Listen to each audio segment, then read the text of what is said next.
ఈరోజు railway Koduru Ambedkar circle నందు ఈరోజు మనకు దశ దిశ నేర్పించి ఈ దేశంలో ప్రతి ఒక్కరికి రాజ్యాంగ అవకాశం కల్పించిన మహానుభావుడు డాక్టర్ బిఆర్ అంబేద్కర్ గారు ఈరోజు మంచి దినముగా మనము కొలుచుకుంటున్నాం. ఎందుకంటే ఈ రోజు ఆయన పొందుపరిచిన అంశాలలో ఎస్సీ బీసీ మైనార్టీలు కానీ ఈ దేశంలో ఉండే అన్ని మతాలకు సంబంధించి ఒక ఆర్టికల్ గా తయారు చేసి ఆయన చైర్మన్ గా ఉండి ఈ రోజు రాజ్యాంగం వచ్చిన రోజు ఖచ్చితంగా ఈ దేశంలో ప్రతి ఒక్కరూ ఆయన రాసిన రాజ్యాంగాన్ని మాత్రము తీసుకొని హక్కుగా భావించి ఎంపీ ఎమ్మెల్యేలు అయ్యి కనీసం ఈ రోజు ఆయనకు నివాళి అర్పించేదానికి కూడా వాళ్లకు అర్హత లేదంటే ఈ ఎస్సీ రిజర్వేషన్ అనేది ఉండే కూడా నిర్ణయమైపోతుంది.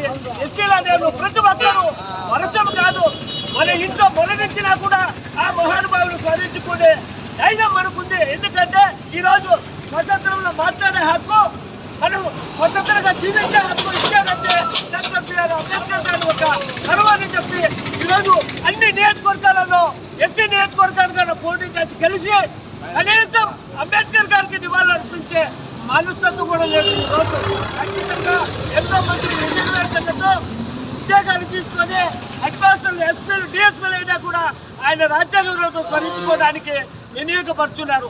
ఖచ్చితంగా ప్రతి ఒక్కరూ వచ్చే అవకాశం లేకపోయినా ప్రతి కుటుంబంలో రాజ్యాంగం గురించి మన భవిష్యత్తు పిల్లలు కూడా తెలియాలని కాంగ్రెస్ పార్టీ తరఫున డిమాండ్ చేస్తున్నాం.